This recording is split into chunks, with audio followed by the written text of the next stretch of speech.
Welcome to Curious Confessions, where the line between reality and nightmare blurs. Before we unravel tonight's eerie encounter, it would mean a lot to me if you light up that like button and subscribe. Because in this place, curiosity isn't just encouraged, it's essential. Ready to uncover the next confession? Let's begin. So this happened about 3 months back. It stuck with me, and I just want to get the whole story off my chest, to be honest. I live in a rural area in the northwest coast of Scotland.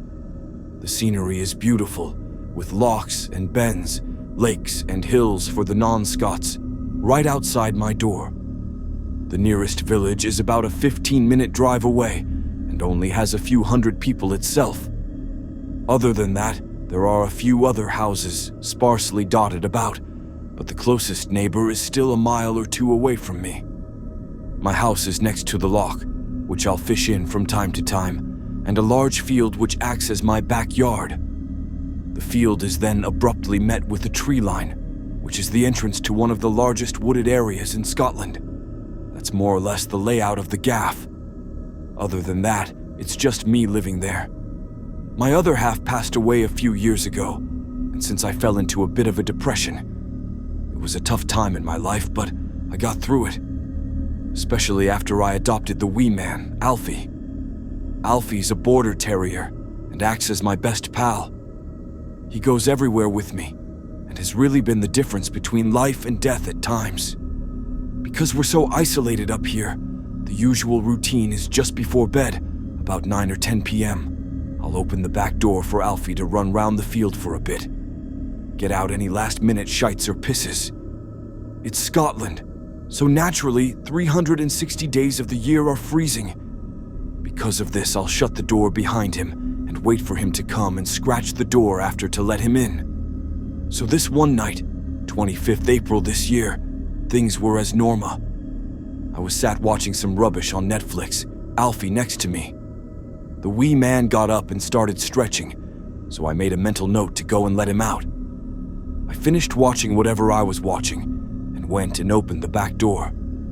The night was, of course, pitch black, and I could just see the outline of the trees in the tree line. I lit up a quick cigarette, bad habit I know, and smoked it quickly before closing the door. I went and did some bits and bobs, closing curtains and doing some dishes, when I heard Alfie scratching away at the door. It had been about 5 or 10 minutes, so I went to go and let him in again. I put the plate I was cleaning down and began walking down the corridor to the back door. I yawned on the way and gave Alfie a rub on the head as I walked past. I thought about having another cigarette, but I gave Alfie a rub on the head. The thought stopped me dead in my tracks. I turned back, and sure enough, Alfie was lying snoozing in the corridor. Weird. I could have sworn I heard him scratching on the door. He must not have gone out when I opened the door, and then I imagined the scratching. I turned around again to head back the way I came, and chills ran down my spine. I heard the scratching again. Now I knew for a fact it wasn't Alfie. He was lying right next to me. I also knew for a fact I hadn't imagined it. I waited a few more seconds, and the scratching persisted. I instantly felt my heart drop to my stomach. I felt queasy. What the fuck was scratching at my door? I decided to go upstairs to my bedroom because I knew I could get a view of the back door and what was at it from that window. I cautiously crept up the stairs and then slowly pulled the curtains back just enough to peek through. I promise on my late Eileen's grave, this next bit is completely true. I watched in horror as a fully grown man who was perched on all fours began to scratch at my back door again. This sight nearly made me faint. I'm not a small man, and I chop and deliver firewood for a living, so I'm pretty strong, but just pure creepiness of seeing this shook me to my core. I couldn't see his face that well, but I could make out he was maybe 30 to 40 years old, and was maybe of Western Asian descent, with brown skin and a scraggly black beard. A point that may be relevant is that my particular area of Scotland is very white. About 99%, I think, and everyone knows each other anyway. No one even knows someone of that description in any of the local villages, within 40 or 50 miles. I also could make out a grin on the man's face. It looked like he was trying to stifle it, however. Like he was excited, but was trying to keep himself composed. The scratch noises were indistinguishable from Alfie's, so I immediately knew he must have had long fingernails. He scratched the door a couple more times over the next minute or so. After this, he crawled down the 3 or 4 stairs back to the back garden and began crawling in circles. This image was even more sickening than the last. A grown man crawling on the floor like a dog. What the actual fuck? That was until he burst out into a sprint. He had quickly risen from his crawl and taken the 10 to 15 meters he was away as a run-up. A run-up the charge straight into the back door. I fitted those doors myself, so I trusted the hinges they were built on. And rightly so. The man bounced right off the door, but the sound immediately alerted Alfie. Alfie started barking uncontrollably, and I took this as a chance to say something too. "Get the fuck out of here, mate! I can fucking see ya!" I shouted down. The man didn't even flinch. He just stood up from the floor and brushed himself off. He didn't even look up at me. He then just turned around and walked calmly further into the backyard. Further and further until he hit the tree line and still kept walking. The guy had only been wearing a hoodie and dark gray tracksuit bottoms, so he must have been freezing. To then venture off into the dark woods, alone, so carelessly. The whole situation had me equally as confused as it did terrified. I called the local village's police station. They said they'd sent someone out to talk to me.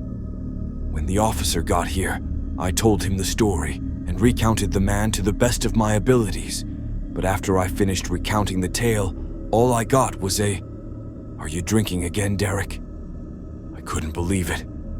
I had had a wee bit of an issue a few years back after Eileen, but put the booze down and been sober for the last 12 months. He clearly just didn't believe me. Fuck. Didn't know if I'd believe me either, to be honest. He left and it was just me and Alfie again. Neither of us slept a wink the rest of the night. I also broke my sobriety for the first time that night, which is not something I'm proud of. And that was that. Didn't hear anything about a body in the woods. Didn't hear anything about a man of that description. Didn't hear anything about the same thing happening to the neighbors. I couldn't believe it.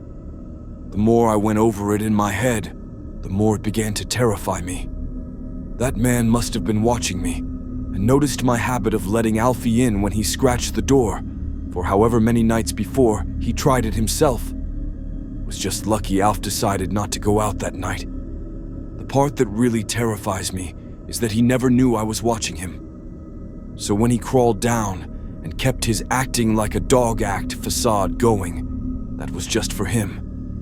He was acting like that thinking no one was watching. I've spent the past months combing over all the pictures of any escaped mental patients or convicts over the last 20 years, but nothing. It's almost as if the guy... Fuck. I hear the fucking scratching again. I hear the fucking scratching at my door again, and Alfie is at my feet. It sounds slower this time, and deeper into the wood of the door. I'm gonna go and confront this bastard. Fuck it. Wish me luck. I'll update when it's over. Hiya, everyone. Got a wee update for you all from my last post. Thanks for all the lovely comments worrying about mine and Alf's safety. We're okay, for now. Regarding guns, we live in Scotland, so nae guns here, unfortunately. So last night was pretty wild. Heard the scratching as I was writing, posted it quickly without thinking, and immediately started panicking. Alfie could sense something was up too. Poor wee guy was stood behind me whining, but still giving out defensive barks towards the back door. I questioned what to do for a solid minute or so. Should I really confront him? Fuck it. Live by the sword, die by the sword. Get the fuck out of here, you fucking bastard, I shouted through the door to him. I heard nothing but silence. Through the pane glass window of the door, though, I could see his figure rise up slowly. I'm guessing he had been on his all fours again, but now standing on just 2 legs, I could see the true size of this man. He was probably about the same height as the door, maybe 6'6", and his wide frame was noticeable even through the silhouette. Fuck, all that fucking bravado out the window now. He lifted his arm back, and I thought he was about to try and smash through the door with punches. But he tapped so gently on the glass pane it was barely audible. Other than that, it was silent. The slight buzz of the telly and the living room clock ticking were the only sounds present, until he broke through that silence. "Oh, but mister, please let me in," he said in a voice imitating a little girl. It was clearly a grown man's voice, but he had raised his pitch and even put on this slight childish lisp to give the impression he was a child, which he clearly wasn't. "I want to go and swim, mister." "Get the fuck away, mate. You're nae fucking right in the head. Gonna give you to 5, and if you're not gone, there's gonna be fucking trouble, understand?"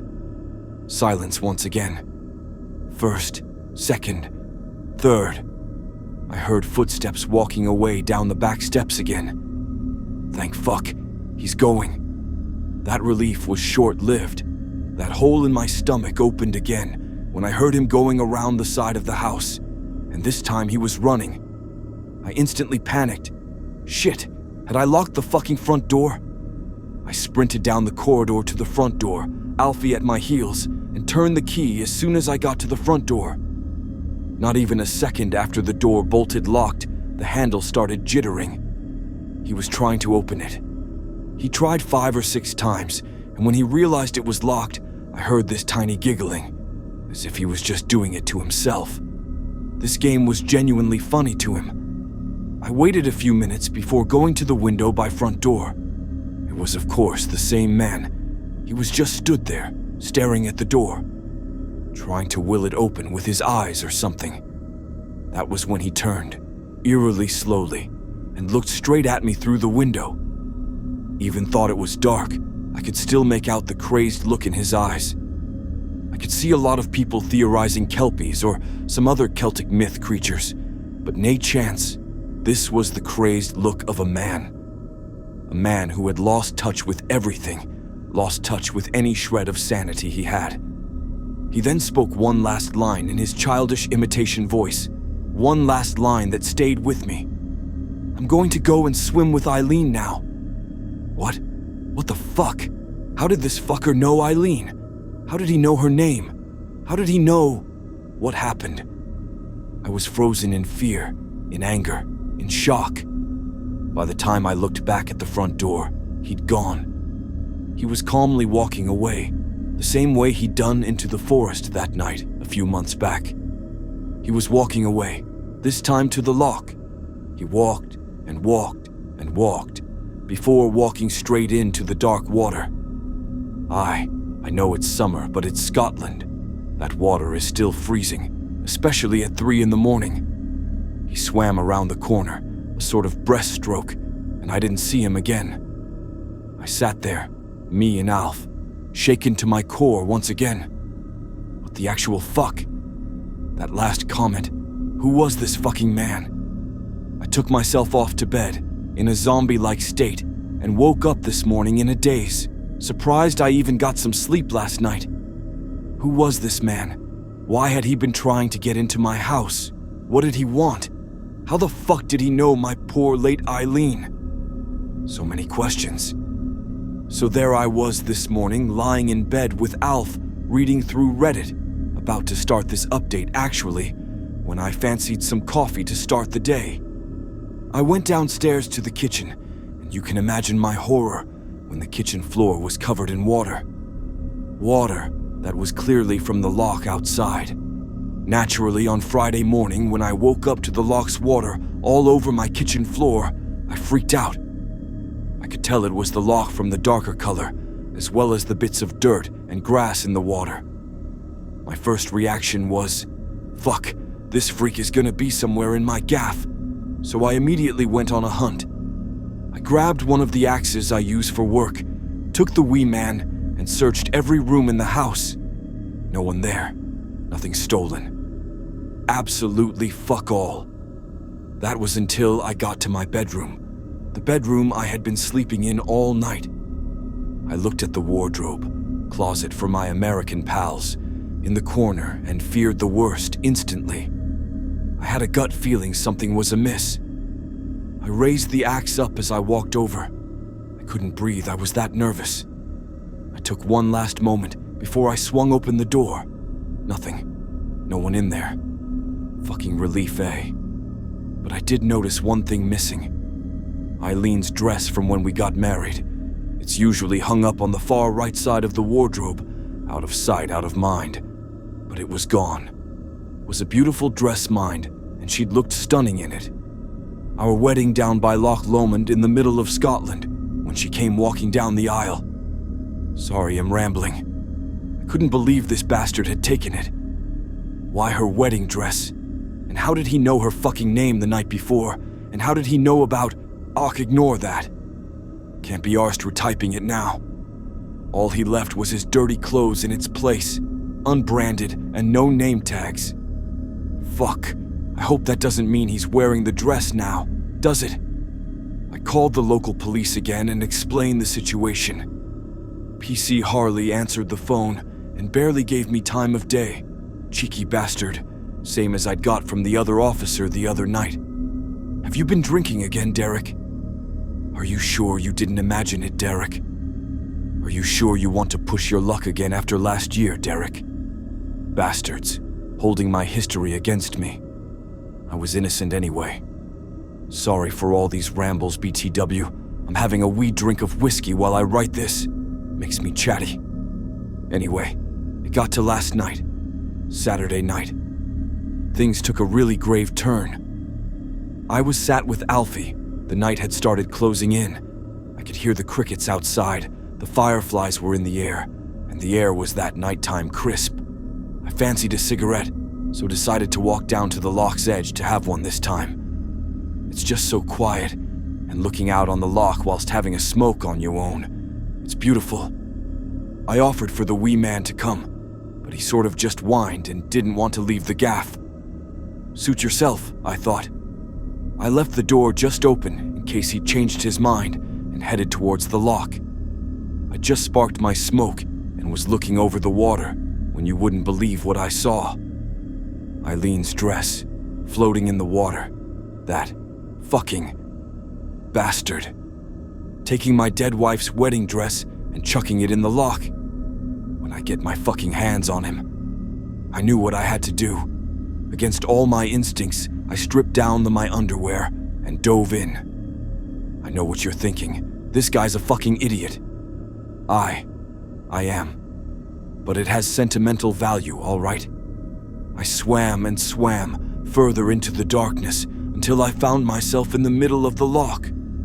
These lochs go up to 1,000 feet deep. Hence why, treading water in the middle of one in the dead of night, I began to have a sickening feeling. I clutched onto Eileen's dress and looked around at the empty water around me. I didn't realize how cold it was until now. I began to panic and shiver, thinking about what was below me, what could grab me from under the dark water at any time. I started swimming back to shore as quick as I could, constantly imagining a hand reaching up from the depths to drag me down, never to be heard from. But that didn't happen. I made it to shore, relieved and surprised. Nothing had happened. I took a sigh of relief and triumphantly held Eileen's soaked wedding dress to my chest.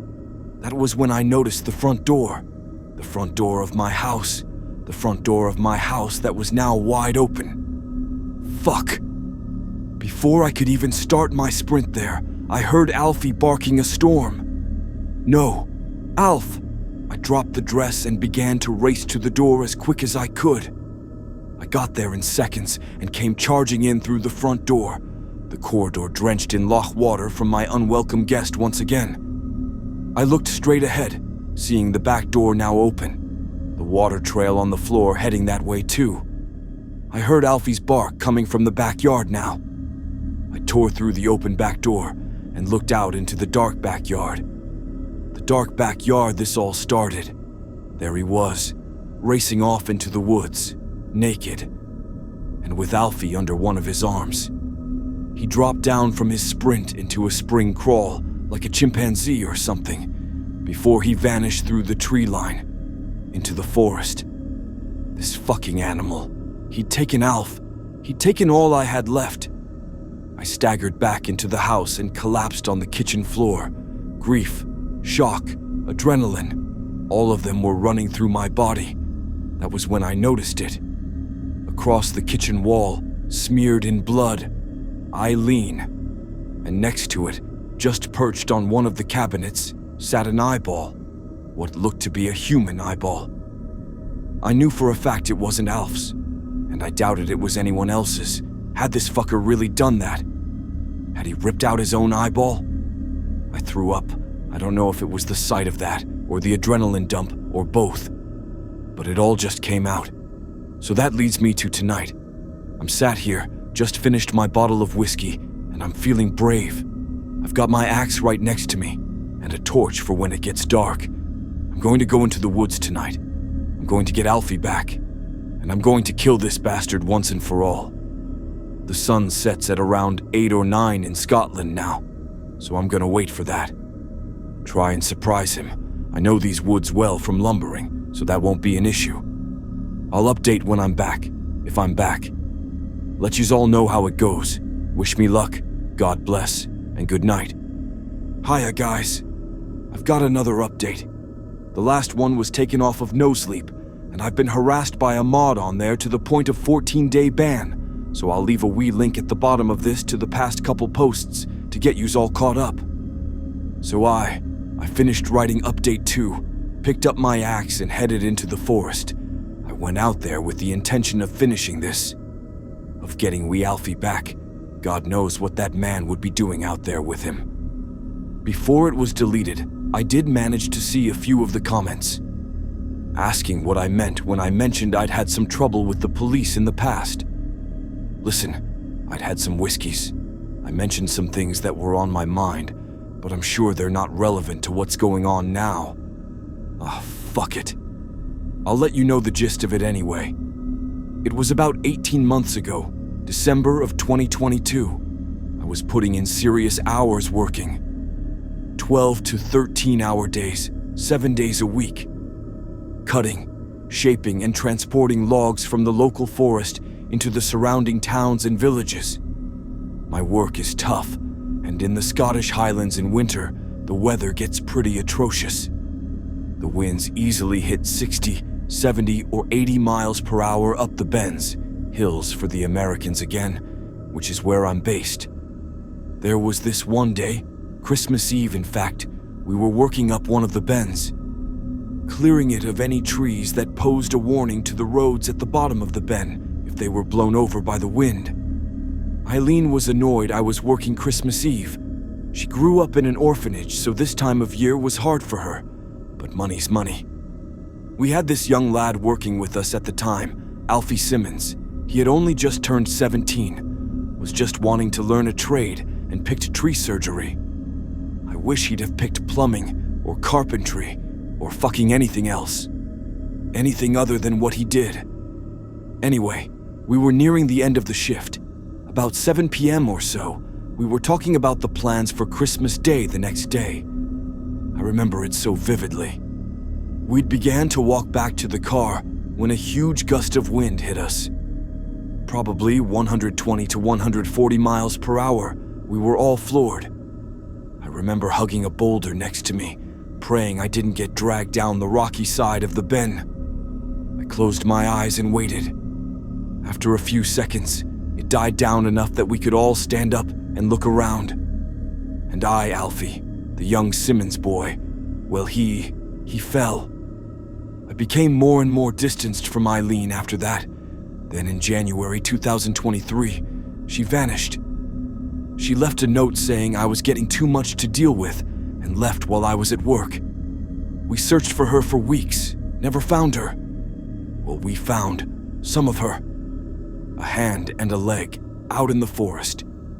Police said that she'd probably wandered off into the woods in a manic state and died of natural causes and then was scavenged by animals. So no body, due to the closeness of all the community and that I grew up with the police, they said they'd look the other way and me investigate further. As if there would be anything else to find anyway. Cheeky bastards. So that's it. The last thing she ever got me was a new puppy. Yous can all see where his name comes from now. Now that's out the way, I'll tell yous about what I found last night. So I headed out, axe in one hand and torch in the other. I was traversing through the tall, dark trees for only about 10 or 15 minutes or so, following this path that seems to have been made, when I heard it. Alfie's wee bark. It was close, just through some more bramble bushes and fallen trees. I shined my light through a gap in the branches, and that's when I saw it. It was an old abandoned shed by the looks of it, maybe only the size of a living room. One of the walls had near enough entirely rotted away so I could see inside.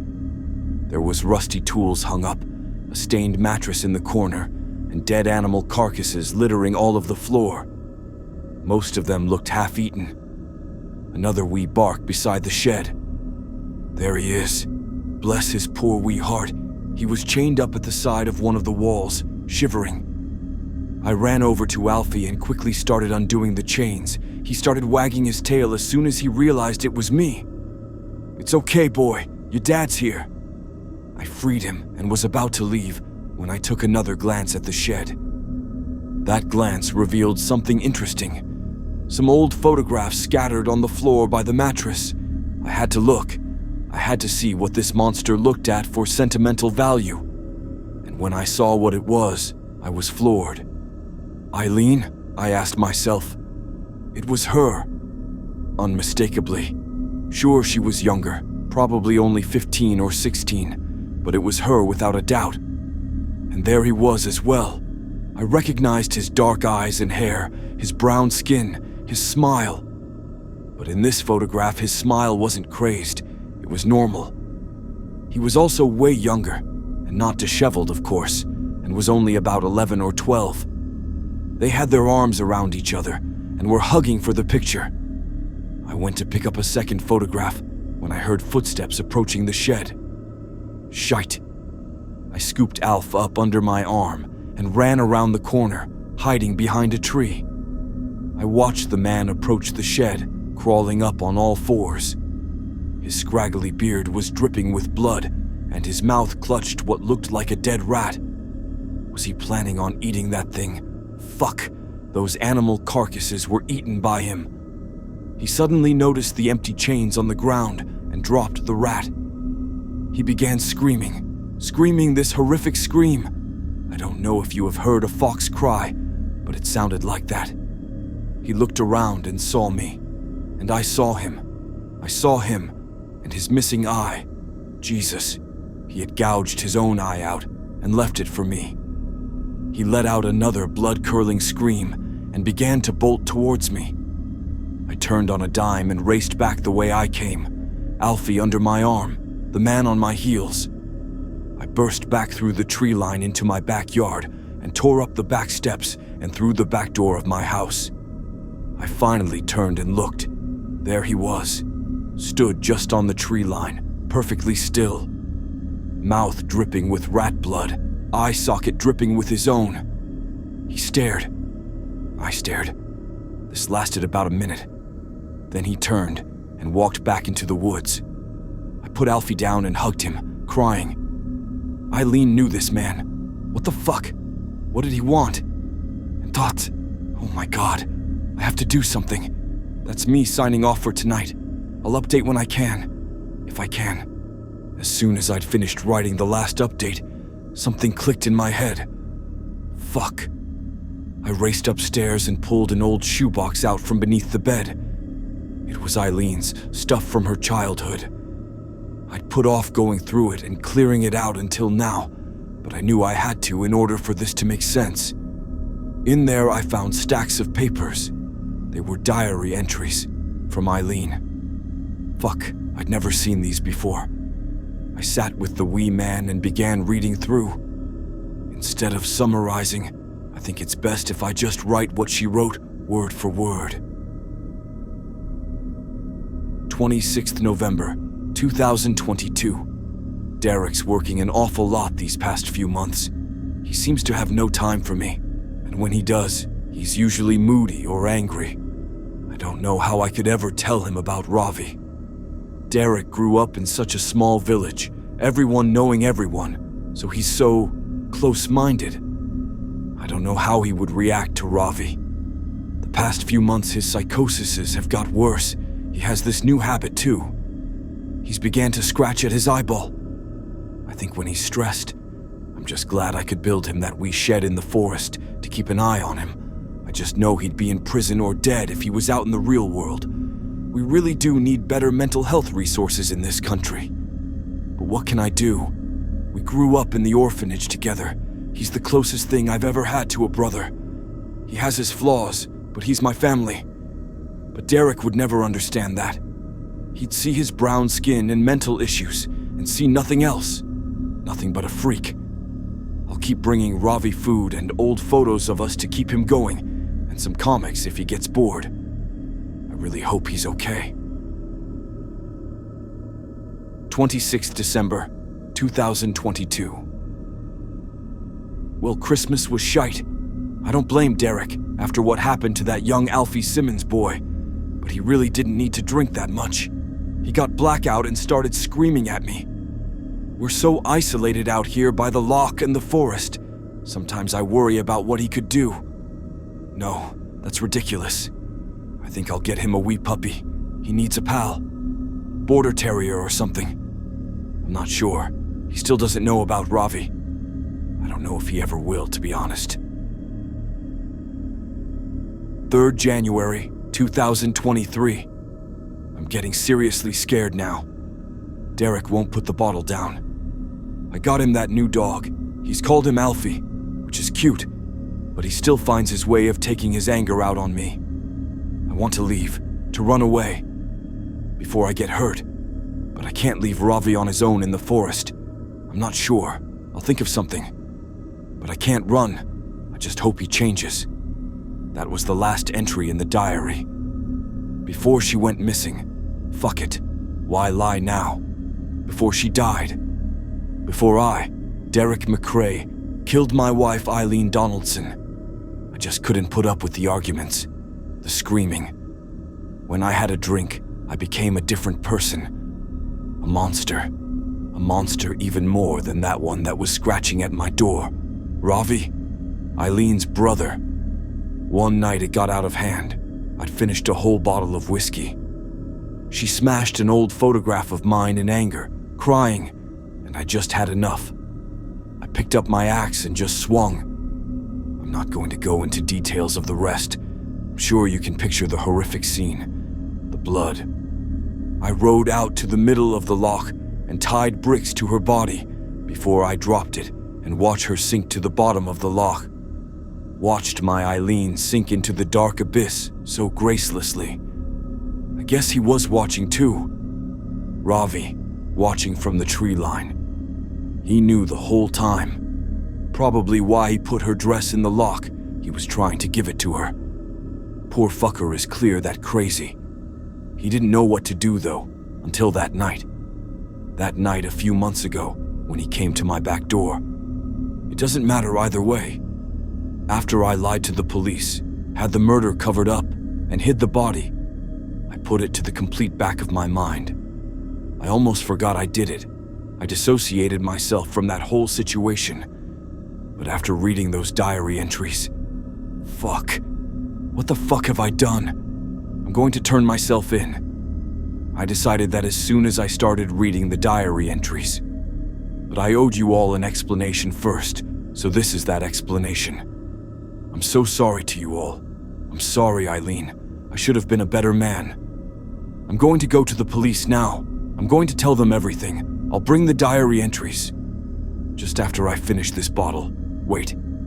I can hear it again. Alfie is sat next to me, but I hear it. The scratching. The scratching at my back door. I think I'm going to go out and see him. To let him do what he... Fuck.